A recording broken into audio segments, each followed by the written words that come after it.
सीधे आपको लिए चलते हैं, असदुद्दीन ओवैसी कुछ कह रहे हैं।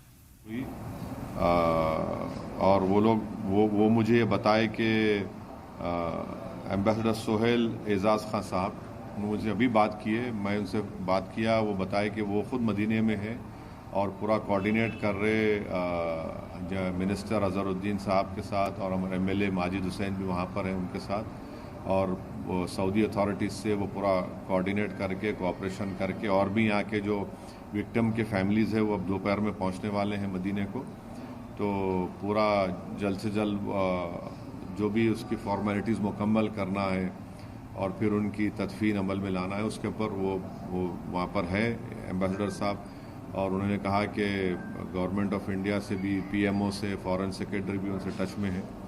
तो बड़ा ही अफसोसनाक और दर्दनाक एक वाक़या हुआ कि 45 लोगों की मौत हो गई, एक ख़ानदान के 18 लोग, किसी ख़ानदान के 6 लोग। अल्लाह उनकी मग़फ़रत करे और अल्लाह उनके ख़ानदान वालों को सब्र दे। बड़ा ही दर्दनाक ये हादसा हुआ है। बिहार की अगर हम बात करते हैं कि अब मुख्यमंत्री वापस जो है शपथ ले रहे हैं और आपकी भी जनसभाएं हुई है, क्या उम्मीद है, क्योंकि टीम वैसे ही लगभग बिखरी है? मुझे नहीं मालूम, वो तो वो पार्टी का काम है।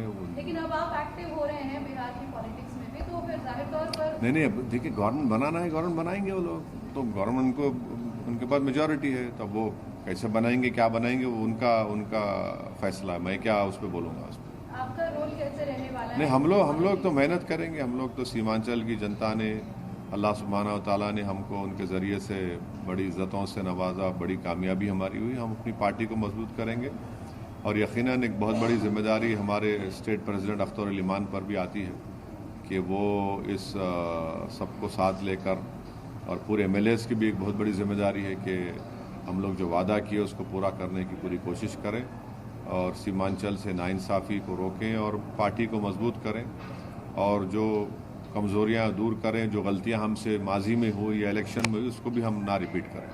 जनता क्या उम्मीद कर सकती है इस बारे में? देखिए, हम मेहनत करेंगे, इंशाल्लाह उनके भरोसे पर उतरने की कोशिश करेंगे। चलिए, बस नहीं,